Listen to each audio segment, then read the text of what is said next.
Hello, I'm Jerry Stewart. The story I'm about to tell you is one of the most moving stories I have ever heard. Please take a listen and tell me what you think. The year was 1548. A young man by the name of John Bradford was moved in his heart to follow God into the ministry. It was a difficult time for believers in England, and in 1553, John Bradford was imprisoned for publicly speaking his beliefs. For 2 years, he was held prisoner at the Tower of London. And during that time, he made a statement which has come to be a famous statement, so often repeated, even by many of us. One day, as a group of prisoners were being led to their execution, John Bradford remarked, "There, but for the grace of God, go I." Even on the doorstep of death, John Bradford would not stop telling the message of Christ. So, on January the 31st, 1555, John Bradford was himself taken to be burned at the stake.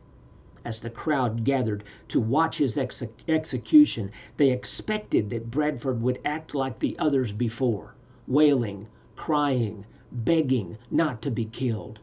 But as they began stacking the wood and kindling at his feet, something amazing happened.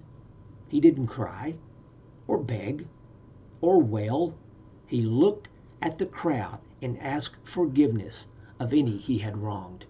And then he forgave those who were wrongfully killing him. John Bradford's last words? He turned to the other man chained with him at the stake and said, "Be of good comfort, brother, for we shall have a merry supper with the Lord this very night." And the onlookers were amazed. How was John Bradford able to endure? What made the difference in John Bradford's life? He'd been touched by the Christ of Christmas. 'Twas battered and scarred, and the auctioneer thought it scarcely worth his while to waste much time on this old violin. But he held it up with a smile. "What am I bidding, good folks?" he cried. "Who'll start maybe with 3? The bidding for me. Only $1? $1, then 2. Only 2. $2, and who'll make it 3? $3 once, $3 twice. Going for 3. But no. From the back of the room, far back, a gray-haired man came forward and picked up the bow. Then, wiping the dust from the old violin and tightening the loose strings, he played a melody, pure and sweet as a caroling angel sings. Now when the music ceased, and the auctioneer, with a voice that was now quiet and low, said, "What am I to bid for the old violin?" And he held it up with the bow. $1,000? And who'll make it 2? 2,000? And who'll make it 3? 3,000 once, 3,000 twice. And going and gone, said he. The people cheered, but some of them cried, "We do not quite understand. What changed its worth?" Swift came the reply, the touch of the Master's hand.